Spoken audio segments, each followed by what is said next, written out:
KKP, Master Ron, our brother, Sifu Brandon Dunng. Always good, always good. All right, what's good, guys? What's happening? Oh, the evil laugh. Get it out of the way. Get it out of the way. I've just been so busy, non-Kung Fu stuff. Sometimes I wish I could just do Kung Fu.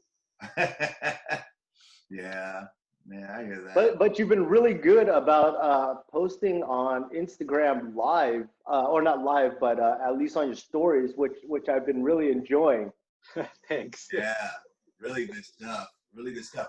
I love the one you posted today. So I'm reposting it again on mine on Friday. So that was funny. I'm trying to get it a little bit more. I would like to reach as many people as possible, so when we do our little Sansao get together, we need as much meat as possible for when our brother Brandon, we need meat to beat up. I mean, we need sacrificial lambs for Brandon when he comes by and help us help us each other out. All right. So what are we talking about tonight? I like that idea. Should we just continue going on growing a community? Yeah. I mean, I community is so important, and I don't know about you guys. I know. Sifu Gus, you've been doing lessons online now and everything, trying to keep the village going as well. Right. And I don't know for you guys. I know for myself, I just finished teaching, and it definitely is a gift. Right. And being able to teach virtually brings a whole different depth as a student as well as a teacher for me, because I mean, for the most part, you got to know your stuff. Yeah. If you don't know your stuff, you're entering a whole realm of, if you don't know it like this, then you're tripping over your words. You're trying to figure things out while you're teaching people. And so if it's not second nature, like you guys always talk about, it's not second nature of what you practice, what you preach, then it ain't coming out. Yeah, good point. Good point. I've noticed that. When I'm doing virtual stuff in either in class or privately, I noticed that, for me, I've done it for so long that it's quick, but, I can see if you don't know your stuff, you can get confused. So what do you think, Ron? How do you think this is going to impact the Kung Fu world? Do you think that more people are going to be doing it virtually? You think that, we know that you can't get the full experience unless you're in front of an instructor, but what's your take on the whole thing? Well, I feel like if you do not adapt, you'll be left behind. So, I mean, technology-wise, yeah, people should be doing that as well, and I feel like it has to be done every day for it to be. That's my personal opinion. It has to be every day for it to be actually somebody to actually go, okay. Basically, you're just brainwashing somebody. I know it's too realistic. Well, for years, somebody's, there's been people saying you need to have your classes live when you're at the village, and I'm like, nah. But after this experience, I'm like, that's actually probably not a bad idea, Yeah. Especially when we start getting together as a group, we're probably going to have to start having some, because not everyone's going to come back in, I would think. I hope that they all do, when they keep the village clean and sanitized and all that stuff. I go, but everyone has to get over what they have to get over, to get back. Yeah. What do you think, Brandon? Well, I think this this whole virtual realm is like you said, nothing beats being in front of an instructor, and so definitely. Being able to teach like this, it's not a bad thing. It definitely kind of helps lays groundwork. But I think with that, people, I mean, because I've seen online, I've seen advertisements of people advertising their school, and they're still bringing in people, leads, prospects, and all that kind of stuff, trying to get them into their school. And I think this is a good first step but it's going to lead people to want to really explore. If it's done right, they're going to want to explore and find a real teacher, a good teacher, to be able to put all the pieces together. True. Yeah, I think that's important to understand that it's a good first step. I've seen the same thing. We haven't done that at the village, but that may be something that we'll do, in the near future, just to get people exposed. There's people who've wanted to try it, but didn't want to walk into a room, but they may do a Zoom or a live or something like that, or a private session. And then that gives them, at least they can think about, wow, I do want to take it to the next level, or it's not my thing. Yeah. But I think that, I think it's a good thing overall. I don't think it's a bad thing. I think that if instructors are thinking that this is the only way they're going to teach, that's going to be tough because you're going to be limited as a student, that's just real. What's your thing? Yeah. What's your thought, my brother? Eh. Well, that's all that needs to be said. Thanks. Everybody, let's go. Brandon, what he's doing is metering his words right now. He has a lot of stuff he wants to say, but he's like, I can't say that. Yeah, there's a lot of times just going through the Rolodex. Yeah. I gotta curtail my Tourette's. Yeah, but I do look forward to, now, Brandon, you guys are in, what county are you guys in? San Bernardino? We are in, I guess it's considered Riverside County. Okay, Riverside County. So, yeah. Yeah, we're a little north. For myself, I'm a little north of San Diego, between San Diego and San Bernardino, that area. Okay. Next to the boobs, the giant boobs that you pass by. Good place to be, Yeah, we're in Ventura County, so, and I think, I can't remember if it's Riverside County or San Bernardino County, but someone just opened recently, and their school just opened. So, they're getting back to the action over there, but I'm not sure exactly what county it is. Yeah, I saw another video of, I guess it's a school, not a school, it's a gym in Oceanside. And they were kind of holding protests to try to get back in because, all the little small businesses are the ones that are kind of suffering. So they're kind of going against the grain and just going to do what they're going to do. Okay. Yeah. Yeah, it's gonna be tough, especially in Southern California. We're used to being outside these next 3 months, and so it's gonna be tough. But so what are you guys hearing about? How people are doing in the community. Brandon, how's your group up in the Bay Area? Yeah. Sacramento. Up in the Bay Area, up in Sacramento, it seems like all the schools that within our federation, everybody is doing some kind of online training, online thing, and just trying to get that engagement and just keeping everybody to come to something. And it's been kind of pushing people a little bit out of their comfort zones, and even myself included, and trying to start up different things like YouTubes and stuff like that. So. Oh, that's cool. Yeah. So we're going to be launching the Sifu Brandon Dunng YouTube pretty soon, within the next week or so. Nice. So going to throw some content on there. But up in Sacramento, everybody's doing what they need to do. I know San Francisco, I heard they may be looking to potentially open up towards the end of the month. And I know a lot of people are chomping at the bit to just get out of the house, not necessarily, right. But to get out. And I think up there, it's, I don't know. It's, I guess time will tell whether it's too soon or not. But being such a major hub as San Francisco is, especially for everything, right. Hopefully things turn out well. Yeah, same here. Here's a question. Since we've been in this lockdown, is there anything like when you go back into it full bore, or when you, Ron, when you start beating the crap out of people? Wait, don't. Is there any perspective you're going to want to really get the students to learn or bring and share to the students that might not have been, was there in the beginning, but you really want to, be a part of it. You know, really have to say, I don't know, like internal training or more combat or more physical fitness or anything like that.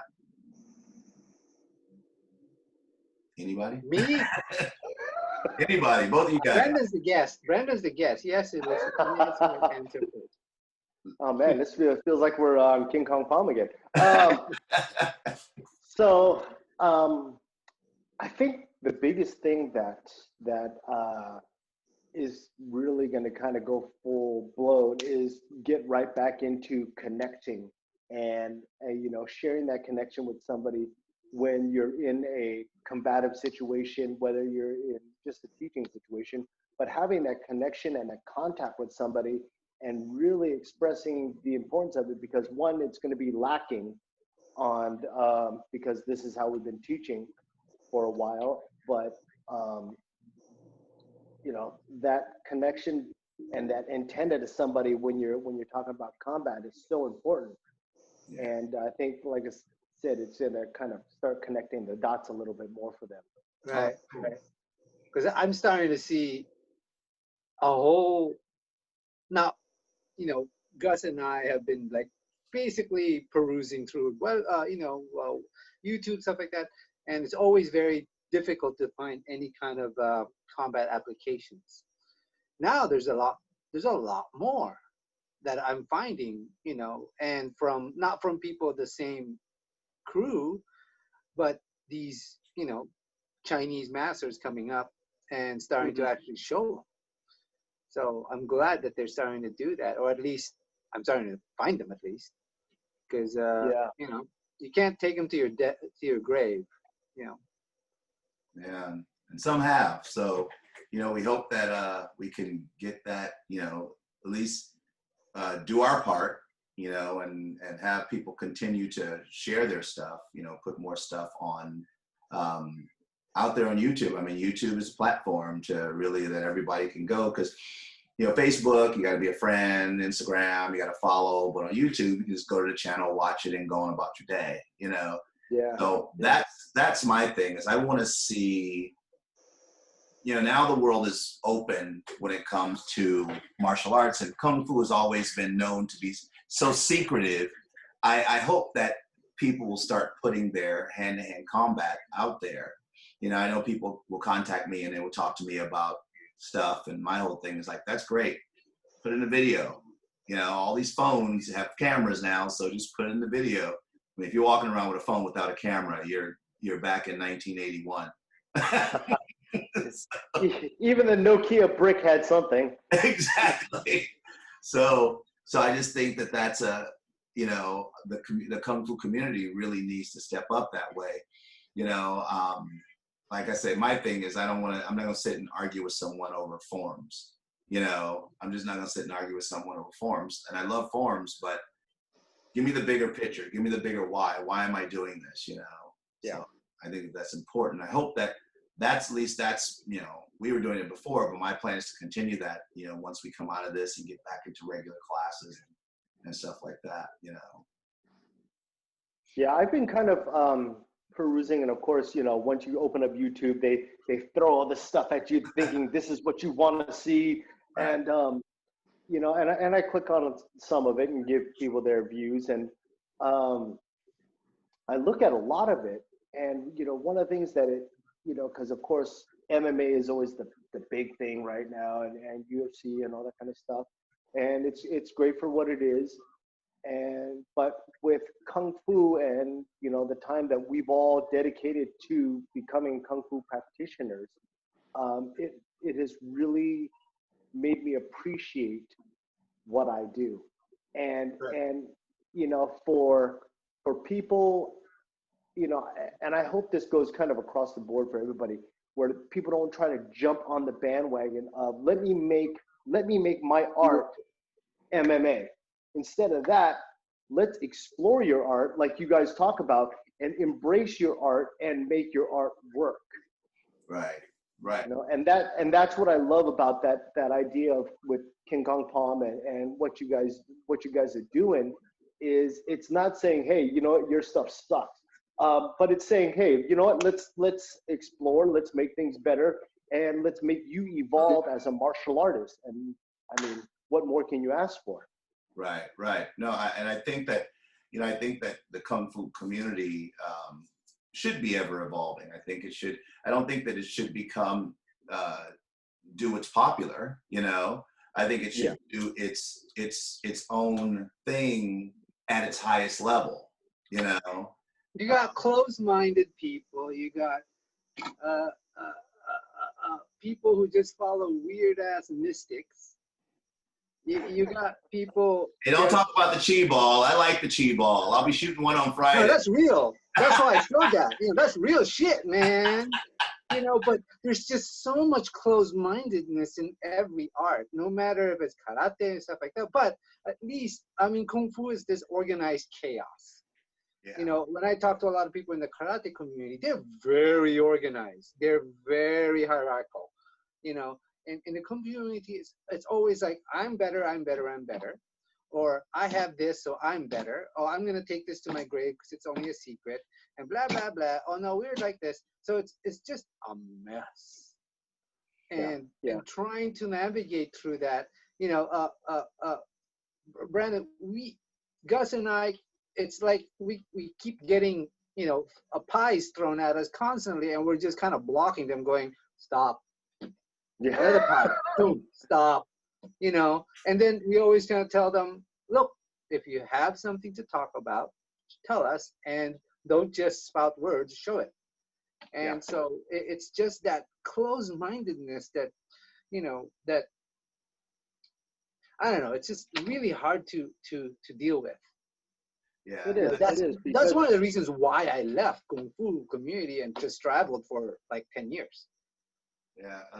Lately, a lot of people have been coming at us, and what they don't understand is that only fuel us to do more because we're old and stubborn now. We're old and stubborn now. Younger, we're like, oh, well, but now we're like, you don't like it, you don't have to like it. Now, how you like that, you know? Right. And they comment on things that they've never even seen. Right. Yeah. You know, I don't like, you know, tacos. Have you ever eaten one? No, but I don't like it anyway. Yeah, and so that's it.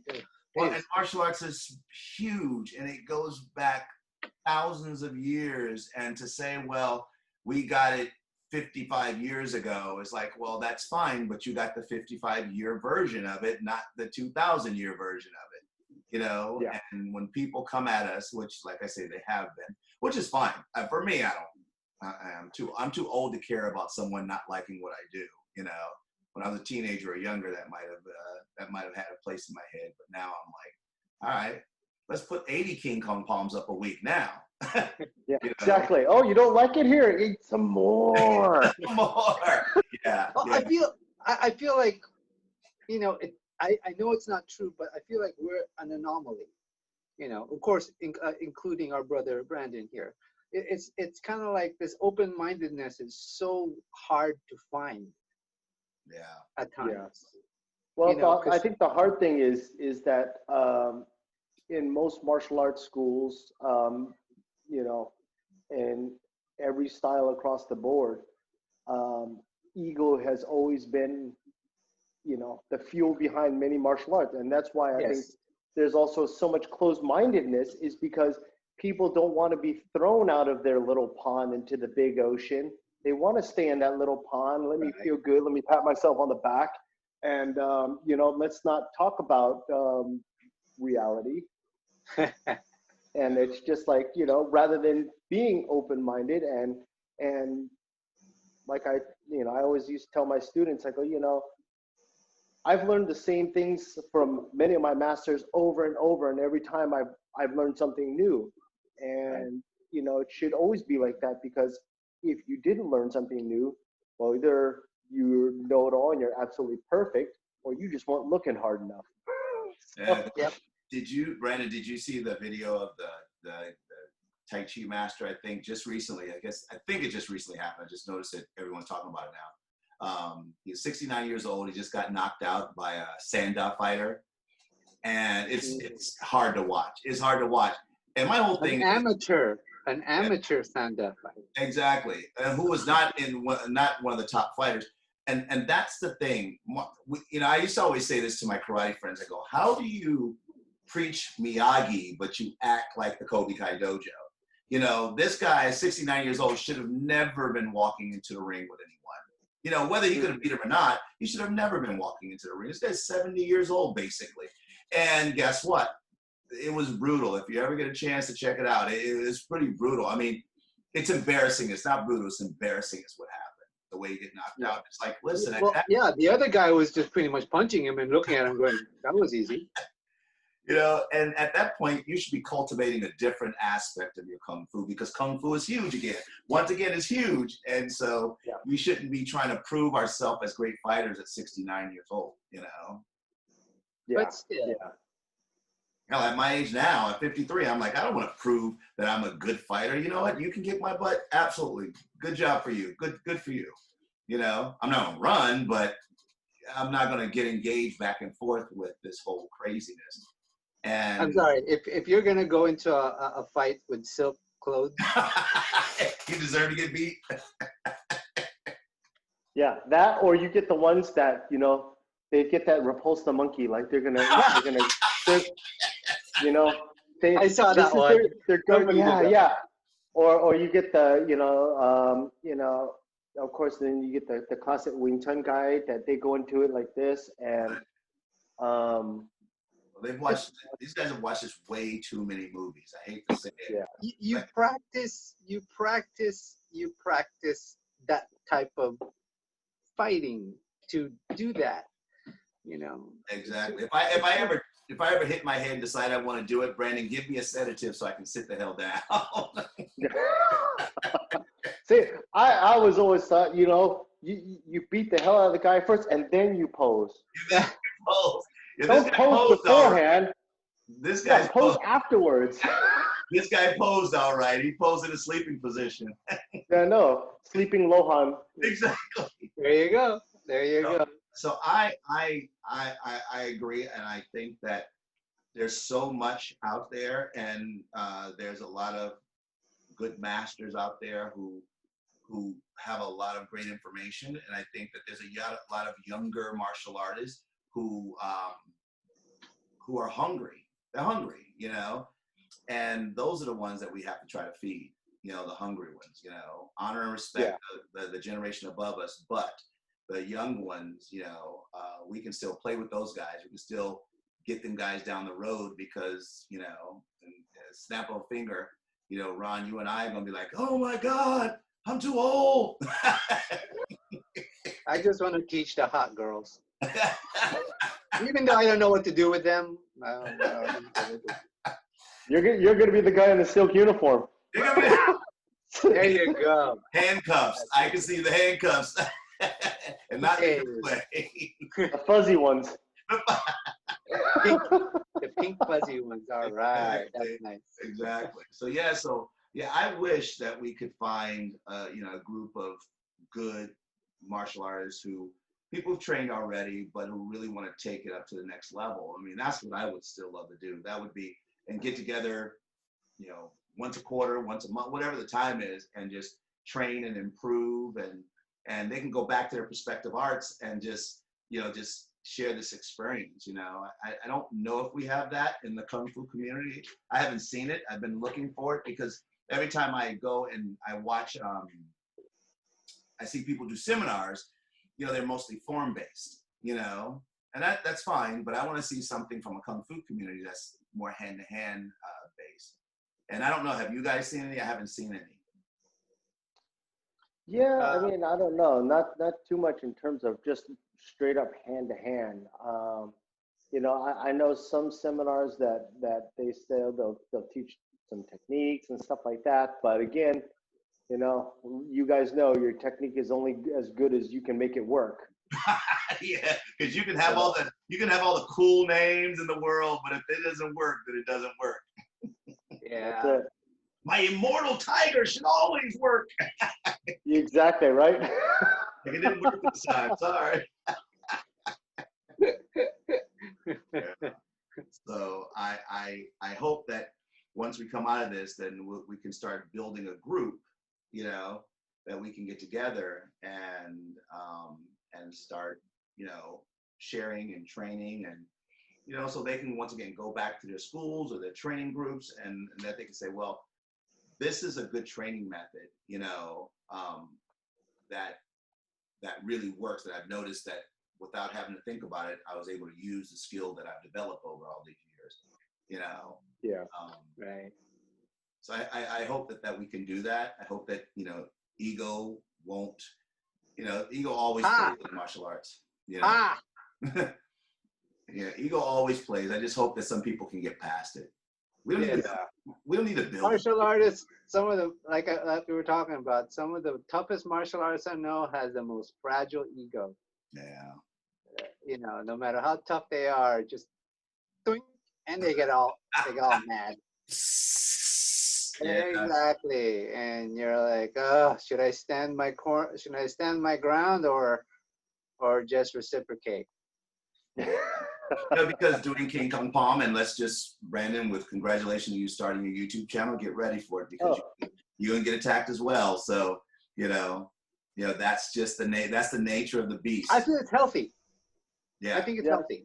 I think it's healthy. I mean, there's critical, which is perfectly okay. I love critics. I love people who are asking questions, no matter how critical they are. They're just asking questions. Not so much like a teenager going, "What did you do?" I don't know. Right. But why? It just sucks. Why does it suck? Because it just sucks. You're like, thanks. That didn't help me at all. Right. Yeah. So it goes, ego and diarrhea of the mouth kind of sometimes go hand in hand with a lot of people. I say when those guys are sitting there going, well, that just sucks. The visual I have in my head is they're at home drunk in front of their computer, just, that sucks. And hold on, let me have another drink. And it's like, won't you be a little bit more articulate? Why does it suck? How can I improve on it? I'm not saying that we're the end all be all. Tell me how to improve on it. Don't just say it sucks. That doesn't offer anything. yeah, because on the next new episodes, Brandon, we're actually going to be taking, because it's hard to get guests, as eloquent as you, or because we're going to take traditional forms and try to mess with each other by making us do that, and then basically telling people, are we doing it right or not? Yeah. So, and yes, we are gonna hit up Chole Foot too. So, and Wing Chun and all of that. Yeah, it'd be fun just to take certain moves and then say, listen, is this the application you guys do? Let us know if we're doing it wrong. And then, of course, we want to have you back on the show, brother. So, always looking forward to it. Always looking forward. It's always good times. Exactly. All right. Well, we got to wrap it up here. But is there anything last thing you guys want to add? No, not Kung too Fu much. is Hey, what? What did you say? What did you say? I like Kung Fu. That should be our motto. I like Kung Fu. That's a King Kong Bomb. I like Kung Fu. You good guy. You good guy. Yeah. Well, keep training. Brandon will definitely talk when all this is over. We'll definitely get back together, and I think that you're doing good work. Keep up the good work. I wanna induct Brandon to Alpine Park. Oh, we're gonna have to take him over there. I think we gotta do that. That'd be fun. We gotta do that. Yeah, that's a place in Southern California you should at least go. Check it out. Okay. Yeah. So when all this clears up and we can go over there, and I know that certain grandmasters will be there, we'll go over there and we'll chat with them. You can see the park and Chinatown in LA. It's fun. I enjoy it. And then we'll have Chinese food, and then I always enjoy trying to stick food in front of Gus and going, eat it, and he's gonna look at me and go, I don't eat that. Yeah. Well, one of my favorite places over there in that Chinatown area is I think it was called the Little Jewel of New Orleans or something like that. Oh. It's kind of on the edge. It's a little offshoot place, but yeah, I mean, I saw the restaurant that they shot Rush Hour at, and I was like, yeah, we were at, or Mr. Chow's. Is it Mr. Chow's that we ate at, Ron? Mr. Chow's? I don't know. Yeah, that place we went to last time. It was good though. Yeah, so we'll definitely check it out. But yeah, right on. And so, you know, if you know of anybody else who can get in our community here, you know, who wants to start when this thing opens, that we can get together every once in a while and start growing a community of the combative side of martial arts, you know. Hey, maybe we could. Hey, Brandon, why don't you invite Brian? Maybe we could. I follow him on Instagram. Maybe we could do a fourth thing and talk to each other. Yeah, definitely, definitely. Just let me know, and I'll chit chat with him. And the only thing is, we just got to play with the time difference of Switzerland. Oh yeah, he's in Switzerland. Right. Yeah. But They have lots of you know, clocks and watches that they can look I at. know, right? And they're efficient. They're very efficient. They're a good time, yeah. So, yeah, so, well, cool, Brandon. I'm so happy for you. I'm glad that you're getting a chance to share what you do really well. One of the many things you do really well. I'm glad to hear about your YouTube channel coming out, and definitely let us know. Send me a copy so I can like and subscribe and all that stuff. You know, Definitely, definitely, yeah. And you know, I look forward to the next King Kong Palms. I always enjoy those, and every time I watch it, I'm chomping at the bit. I'm like, we need to do another one. We need to do another one. I don't have an SOV. I need to do another one. Yeah, we need an SOV. We have to have the SOV around. Well, all right, gentlemen. blow up SOV. Exactly. Ding. Yeah, you can have your own. All right, gentlemen. Well, we'll close it out here. And Brandon, we look forward to talking to you again. Maybe we'll do another one of these. But you fellas, take it easy. Ron, we'll definitely be talking soon. And Brandon will definitely be talking soon. Sounds good, guys. All right. Thanks, well, brother. thank you guys so much. All right. Okay. All right. Bye-bye. Be well. You too. Peace.